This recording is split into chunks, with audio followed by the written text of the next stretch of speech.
जी, आज का जो हमारा टॉपिक है वो हम बायोलॉजी की जो मुख्तलिफ़ शाखें हैं, जो मुख्तलिफ़ ब्रांचेज़ हैं, उनके बारे में जानेंगे। इससे पहले हमने बायोलॉजी की तारीफ़ देखी थी और इसकी जो 3 डिवीज़न्स हैं, ज़ूलॉजी है, बॉटनी है और माइक्रोबायोलॉजी, उनके बारे में जाना था।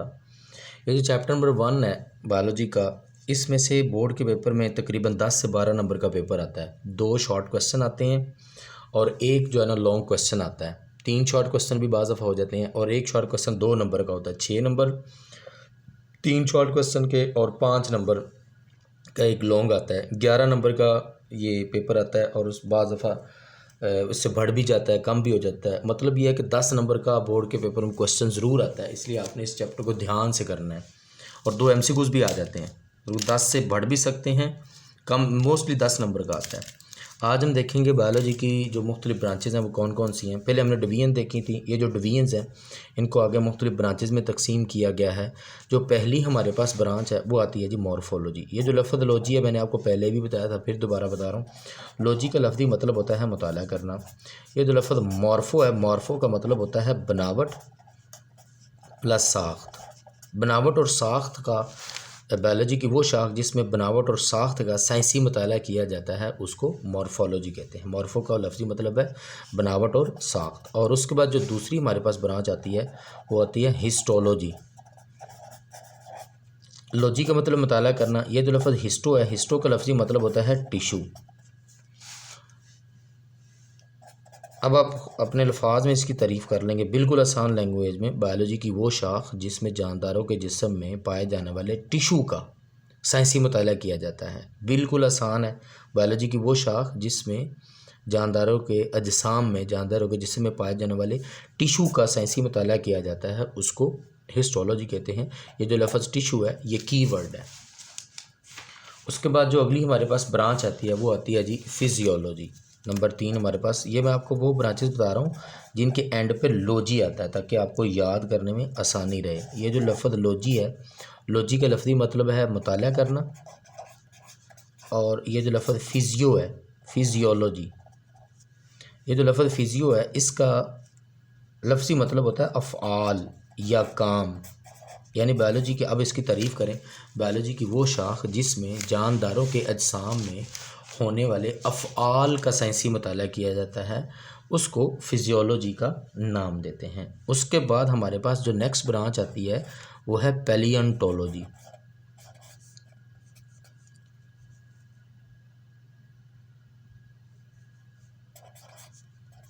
ये जो लॉजी लफ्ज़ है इसका मतलब मैंने आपको पहले भी बताया, इसका मतलब है मुताला करना।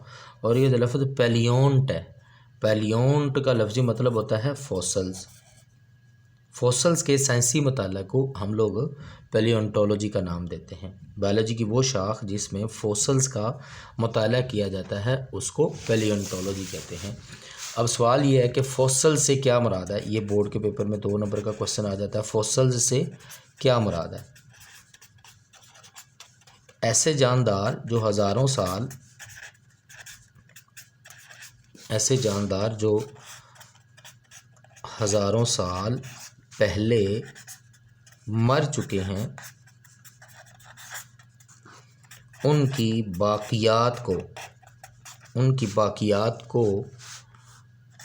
फॉसल्स कहते हैं। फॉर एग्ज़ाम्पल मिसाल के तौर पर हमारे पास एक इधर ज़मीन पर पहले एक जानदार रहता था उसको डायनासोर कहते हैं।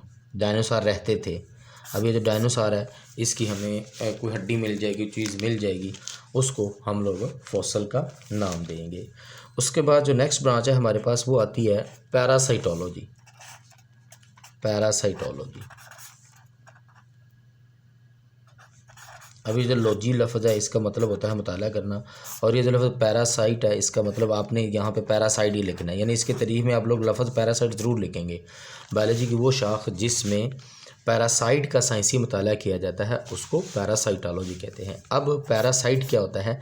इस पैरासाइट की तारीफ़ में आपने 3 जो अल्फाज हैं, 3 अल्फाज इधर मैं लिख रहा हूँ, आपने वो ज़रूर लिखने हैं, उनके बगैर तारीफ़ नामुकम्मल है। नंबर 1, ऐसे जानदार जो दूसरे जानदारों में रहते हैं। नंबर 2, खुराक हासिल करते हैं। नंबर 3, और बदले में नुकसान पहुंचाते हैं। और बदले में नुकसान पहुंचाते हैं उनको पैरासाइट का नाम देते हैं। इसकी 2 एग्जांपल्स आप लोगों ने पेपर में लिखनी है। पहली जो एग्जांपल है वो हमारे पास आती है जोंक की, ये बॉक्स में दी हुई है पैरासाइट की तारीफ, लेकिन एग्जांपल नहीं दी हुई। नंबर 1 जोंक और नंबर 2 आप लोग लिखेंगे मच्छर जो होता है, ये भी एक पैरासाइट है। ये 2 एग्जांपल आप बोर्ड के पेपर में ज़रूर लिखेंगे। उसके बाद जो नेक्स्ट ब्रांच हमारे पास आती है वो आती है जी इम्यूनोलॉजी।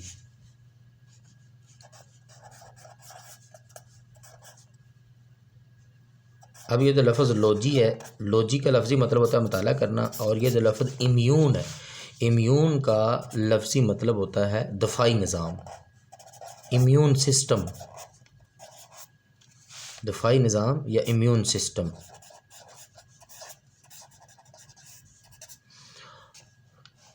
अब इसकी तारीफ़ आप लोग करेंगे, बायोलॉजी की वो शाख जिसमें दफ़ाई निज़ाम के बारे में मुताला किया जाता है उसको इम्यूनोलॉजी कहते हैं। दफ़ाई निज़ाम के बारे में हम लोग चैप्टर नंबर 9 में बड़ी डिटेल के साथ देखेंगे, वज़ाहत के साथ देखेंगे। ये एक ऐसा निज़ाम है जो कि बीमारियों के ख़िलाफ़ लड़ने वाला होता है, बीमारियों के ख़िलाफ़ लड़ता है। अगर कोई भी बीमारी हो जाए तो उसके ख़िलाफ़ हमारी बॉडी में एक पूरे का पूरा सिस्टम मौजूद है, उसको हम लोग दफ़ाई निज़ाम का नाम देते हैं। उसके बाद जो नेक्स्ट ब्रांच है हमारे पास वो आती है एंटोमोलॉजी।